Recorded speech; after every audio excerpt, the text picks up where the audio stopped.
Should you make up an answer in the IELTS speaking test? আপনি কি কোনো কোয়েশ্চেনের উত্তর বানায় বলবেন নাকি? তো সেটার ব্যাপারে আজকে আমরা এই ভিডিওতে কথা বলবো। তো হ্যালো গাইস, আশা করি আপনারা সবাই খুব ভালো আছেন। আমি হলাম Sadman Sakib and I'm from IELTS Classroom. Last ভিডিওতে আমরা কথা বলেছিলাম 5টা টিপস যেটা দিয়ে আপনি আপনার IELTS স্পিকিং সেকশনে ভালো করতে পারবেন। তো আজকের ভিডিওতে আমরা এটা নিয়ে কথা বলবো। তো চলেন আর দেরি না করে শুরু করা যাক। তো গাইস, যখন আমরা কোনো IELTS স্পিকিং টেস্ট দেই তখন কিছু কোয়েশ্চেন আছে, কিছু প্রশ্ন আছে যেগুলো যখন জিজ্ঞেস করা হয় আপনার এক্সামিনিকে, তখন এক্সামিনি উনি দেখা যায় যে সে প্রশ্ন উত্তরগুলো জানে না। যেহেতু জানে না, তখন দেখা যায় যে ওরা চুপ হয়ে যায়, যে কারণে সেই সেকশনের নাম্বারটা ওরা মিস করে যায়। তো তখনকার সময় একটা বানায় অ্যান্সার দেওয়া অনেক বেশি জরুরি। বিকজ গাইস, চিন্তা করে দেখেন, আপনি একটা এক্সামে গেলেন, এক্সাম দিলেন, যদি আপনি এক্সাম খাতায় কিছুই না লিখেন তাহলে কিন্তু আপনি মানে একদম জিরো পাবেন, এটা কিন্তু নিশ্চিত। তো আইএলটিএস স্পিকিং টেস্টে একই জিনিস হয়। তো এখন ওটা নিয়ে আমরা আজকে কথা বলবো। তো গাইস, ধরে নেন আপনাকে কোনো প্রশ্ন দিয়েছে এন্ড সেই প্রশ্নটা ব্যাপারে আপনার আইডিয়া আছে, আপনার একটা এক্সপিরিয়েন্স আছে। ধরেন আপনাকে একটা জিজ্ঞেস করলো যে have you ever visited a hotel in Bangladesh? ঠিক আছে, সো একটা হোটেলে কি আপনি কোনোদিন গিয়েছিলেন নাকি? এখন আপনি যদি অলরেডি গিয়ে থাকেন, ধরে নেন কক্সেস বাজারে একটা 5 স্টার হোটেলে গিয়েছিলেন, কিন্তু আপনি সেটার ব্যাপারে কথা বলতে চাচ্ছেন না, আপনি চাচ্ছেন অন্য একটা জায়গার হোটেলের ব্যাপারে কথা বলতে, বাট সেই হোটেলে আপনি কোনোদিন যান নাই। তো সে তখনকার সময় সেই হোটেলের ব্যাপারে বানিয়ে কথাটা বলা আপনার ঠিক হবে না।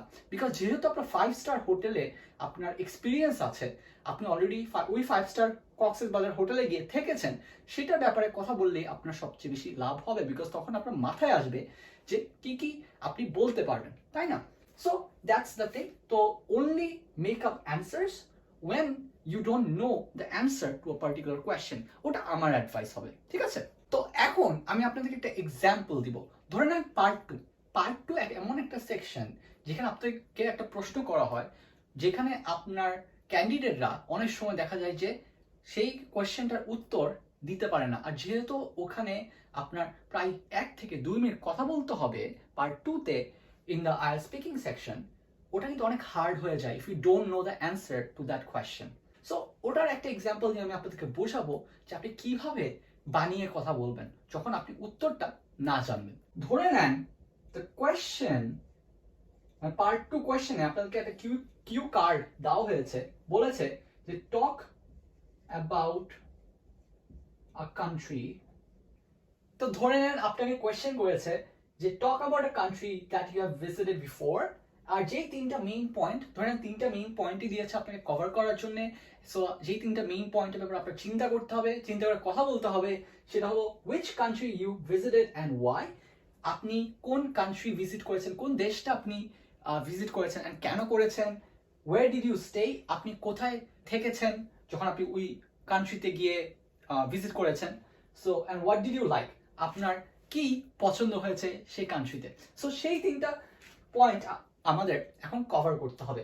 তো ধরে নেন আগে আমরা চিন্তা করব যে আমরা কি অ্যাকচুয়ালি কোনো কান্ট্রিতে গিয়েছে নাকি। Like if we have never been to a country, আমরা যদি অন্য কোনো দেশে কোনোদিন যাই নাই, তো আমাদের যেটা করতে হবে এখন সেটা হলো আমাদের কিন্তু 1 মিনিট সময় দেওয়া হবে। সেই 1 মিনিটে আমরা চিন্তা করব যে কোন এমন কান্ট্রি আছে যেটা আমরা টিভিতে দেখেছি অথবা আমাদের একটু ধারণা আছে, একটু না মানে ভালো একটা ধারণা আছে। ধরে নেন আমরা যদি বাংলাদেশে থাকি, ইন্ডিয়া বা কোনো একটা এশিয়ান কান্ট্রি আমাদের মতো যদি সিমিলার হয়, সেই কান্ট্রির ব্যাপারে নিয়ে যদি আমরা কথা বলি তাহলে সবচেয়ে বেশি ভালো হয়, তাই না? সো আমরা মানে এখানে আমরা ধরে নিব যে আমরা ইন্ডিয়া নিয়ে কথা বলবো, ঠিক আছে? সো সেটা নিয়ে আমরা ধরে নিচ্ছি যে আমরা which country you visited and why, কোন দেশে আমরা ভিজিট করেছি ইন্ডিয়া। কেন করেছি, এখন কারণ কি কি হতে পারে। সো একটা কারণ হতে পারে আপনি ইদার টুরিস্ট ভিসায় গিয়ে আপনি ইন্ডিয়া দেখতে চেয়েছেন, অথবা আপনি কোনো ফ্রেন্ডকে দেখতে গিয়েছেন, অথবা আপনার দাদি বা দাদা ওখানে থাকে, ঠিক আছে? সো ওটা আপনি বলতে পারেন। And where did you stay, আপনি যদি এখন টুরিস্ট হিসাবে যান, আপনি বলতে পারেন যে একটা হোটেলে থেকেছেন। আর আপনি যদি আপনার ফ্রেন্ডের এই প্রথম কোশ্চেন যদি আপনি বলেন যে আপনি ফ্রেন্ড অথবা গ্র্যান্ডমার বাসায় গিয়েছেন, আপনার দাদির বাসায় গিয়েছেন, তাহলে বলবেন যে দাদির বাসায় অথবা আপনার ফ্রেন্ডের বাসায়। আপনার কি পছন্দ হয়েছে তো আপনি এটা বলতে পারেন যে আপনার সেই দেশের মানুষদের পছন্দ হয়েছে, সেখানকার কালচার পছন্দ হয়েছে, অথবা সেখানকার সিনারি পছন্দ হয়েছে। সো এইভাবে আপনি আপনাকে যে একটা 1 মিনিট সময় দেওয়া হবে, সেখানে আপনি এই বুলেট পয়েন্টগুলো চিন্তা করে রাখবেন। অ্যান্ড যখন আপনাকে 1 থেকে 2 মিনিট স্টার্ট করতে বলবে যে আপনি কথা বলা শুরু করেন, তখন এগুলো নিয়ে আপনি কথা বলতে থাকবেন। For example, which country you visited and why? আপনি বলবেন যে আপনি ইন্ডিয়া গিয়েছিলেন অ্যান্ড আপনি আপনার দাদির বাসায় গিয়েছিলেন দাদির সাথে দেখা করার জন্য। Where did you stay? আপনি আপনার দাদির বাসায় থেকেছেন, ঠিক আছে। What did you like? আপনি ওখানকার মানুষ আর ওখানকার সিনারি আর প্লাস ধরে নেন আপনার যদি মাথায় আছে যে তাজমহল, বলবেন যে আপনি ওখানে তাজমহলে গিয়েছিলেন, তাজমহলটাও আপনার খুব ভালো লেগেছে। এই সেকশনে গাইস আপনি কিন্তু 1 থেকে 2 মিনিট পাচ্ছেন, চেষ্টা করেন আপনি যত পারেন এক্সামিনারকে দেখাতে যে আপনি অনেক ভালো ইংলিশ পারেন। ওটা কিভাবে দেখাবেন? By speaking well at a loud voice and by covering all the points. আপনি যদি সব পয়েন্টস কভার করতে পারেন অ্যান্ড ভালো মতো বলতে পারেন প্রায় 1 থেকে 2 মিনিট, ইনশাল্লাহ আপনাকে অনেক ভালো নাম্বার দিবে। So that's pretty much it guys. আশা করি এই ভিডিওটা আপনাকে কোনোভাবে হেল্প করেছে। যদি হেল্প করে থাকে তাহলে অবশ্যই লাইক করেন, আর যদি আপনি ইউটিউবে দেখতেছেন তাহলে সাবস্ক্রাইব করে দিন।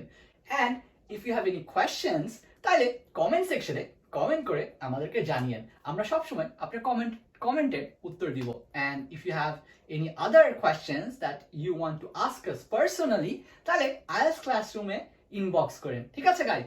তো আজকের ভিডিওটা এখানে শেষ করছি, and I'll see you guys in the next video.